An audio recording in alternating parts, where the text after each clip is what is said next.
大家好啊，我係沈哲翰律師啊。嗱，今日準備咗咧就係一單我最近處理過嘅人體受傷案件咧，就同大家分享一下嘅。嗱呢個事件咧就係一個英文叫 Go-Kart Racing，OK，即係話咧一啲迷你嘅室內賽車場合發生嘅事故嘅。咁就我嘅當事人咧，就不如叫佢做 Bobby 啦，好冇 ？OK，呢個係假嘅名嚟嘅。咁Bobby 咧就帶埋佢兩個10幾歲嘅仔咧，就去呢一個嘅室內迷你賽車場嗰度咧，就去玩。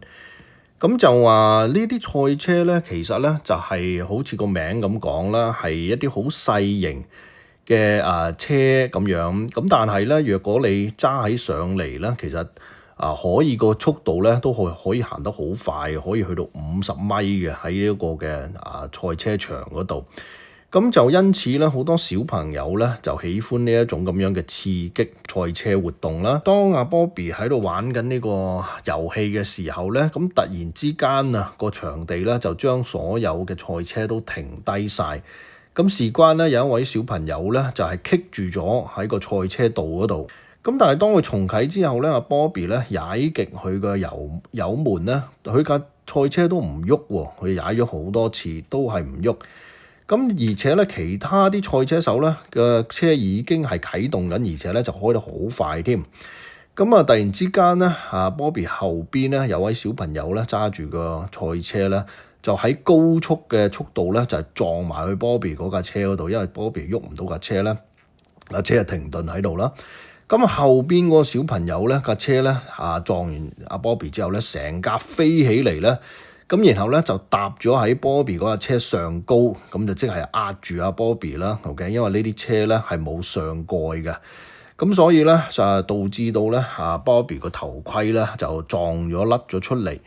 咁然後咧嗰架重達200磅嘅車咧就係壓住喺Bobby 嘅身上高咁樣嘅。佢咧就有頭痛，同埋咧個右肩嘅肩膊咧就係受到嚴重嘅創傷嘅。咁之後咧就Bobby 咧就需要咧去做物理治療啦，同埋咧亦都做咗一個微創嘅手術咧，就係去令到佢嘅右肩咧可以康復得更加好咁樣。咁而Bobby 咧一向咧就係做開運輸嘅工作嘅，咁因為呢一個咁樣嘅意外咧，就導致到佢咧有2年都返唔到工啦，就失去咗一啲嘅工資咁樣。嗱我哋咧呢一個案件咧就喺呢個高等法院咧就入稟啦，就係正式起訴呢一個嘅迷你賽車嘅場地。咁最近咧我哋喺呢一個和解嘅中間人嘅協助之下咧，就雙方面咧達到一個和解嘅協議啦。咁就有6位數字嘅賠償俾Bobby 嘅。我哋每當有矛盾嘅時候咧，我哋當然自己會有我哋自己嘅理據啦，係咪？咁但係同一時間咧，亦都要考慮埋對方被告佢哋嘅觀點，咁從而咧先可以咧有建設性地咧去談判嘅。咁因為咧要打一場咁樣嘅官司咧，其實花費咧就係相當之大嘅。OK， 譬如咧我哋要去呢一個賽車場地嗰度咧，去搜集證據啦，就包括咧要去盤問當日咧工作嘅所有嘅職員或者其他嘅賽車手咁亦都要請專家咧去檢查呢一啲嘅賽車同埋賽車嘅道路啦咁樣。咁就打一場咁嘅官司咧，閒閒地咧可以花10幾20萬美金嘅訴訟費用都唔出奇嘅。咁因此我哋咧就盡量希望減低我哋當事人嘅負擔啦，就喺個訴訟嘅早期咧，就係嘗試下去調解，睇下可唔可以和解得到呢單案件。咁而喺呢一個案件之中咧，我哋係成功可以做到呢一點啦。咁而我哋嘅當事人咧就可以避免咧去冒一啲風險咧去打呢場官司啦。我哋嘅觀點咧就係咧，我哋嘅當事人 Bobby 咧，當時咧只係帶佢2個仔咧，即係一家人咁樣，可以希望咧去呢一個場所嗰度咧 just have some fun， 係咪？即係去享受呢一個嘅週末咁樣。咁而且咧父親同埋兩個仔咧可以一齊啦去建立下佢哋嘅關係啦。咁但係咧點知啊，導致到有呢一個嘅慘劇發生啦，令到呢個父親咧就係受傷同埋失去咗個工作咁樣，咁係咪好唔公平咧？對我哋呢個當事人嗱，我哋嘅理據聽起嚟咧就好有力啦，係咪？一定要打到底啦，係咪？咁但係啊，同一時間咧，我哋作為律師咧，亦都要考慮埋被告嘅理據嘅喎。咁被告咧呢一個嘅賽車場所咧就話咧，當阿 Bobby 入去呢個場所嘅時候咧，就唔單止係 Bobby 啊，所有嘅賽車嘅人咧，都係要簽一份嘅免責協議書，所謂嘅 waiver，OK？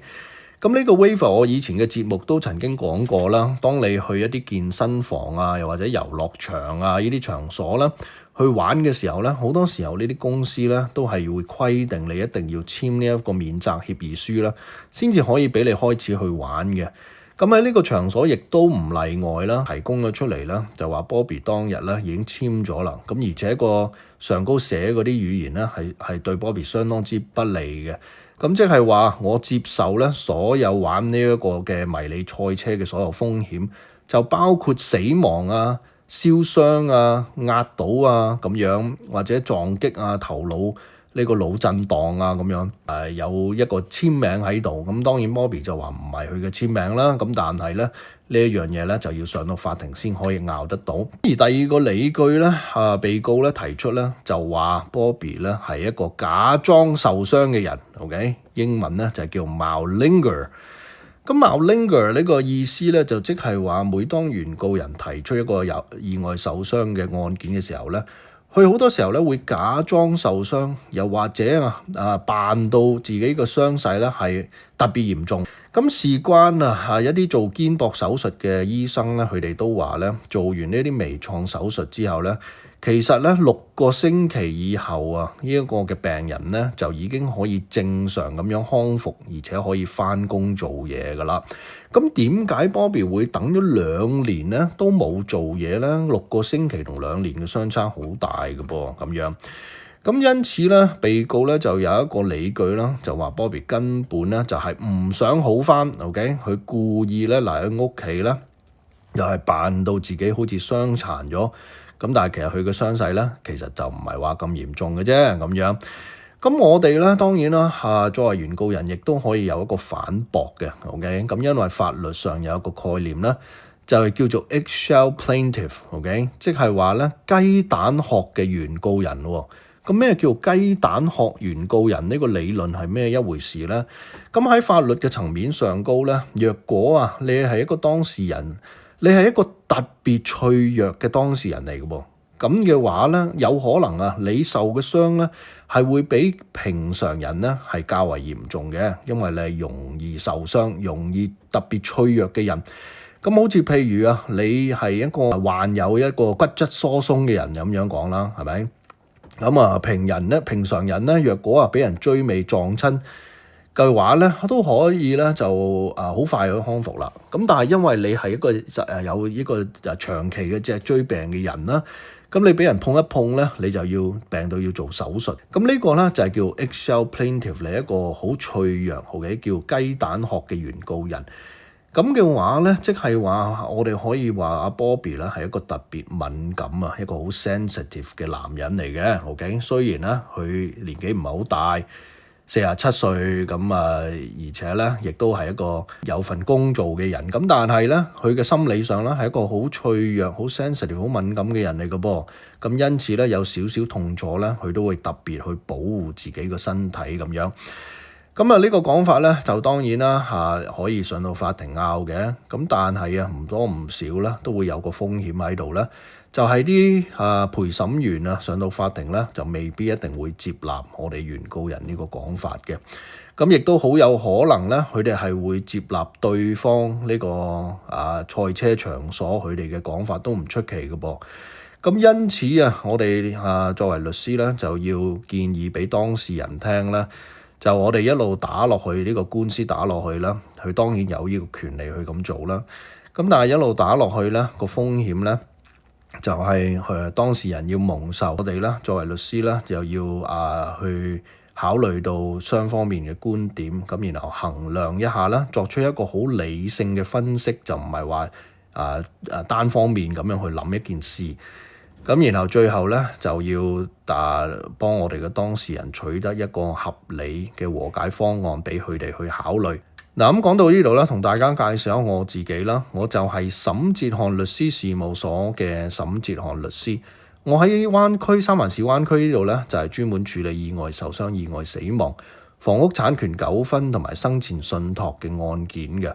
咁若果係有興趣揾我去諮詢嘅話咧，就可以打我嘅免費熱線，係1800-672-1111。重複一次係1800-672-4條1。多謝收聽，再見。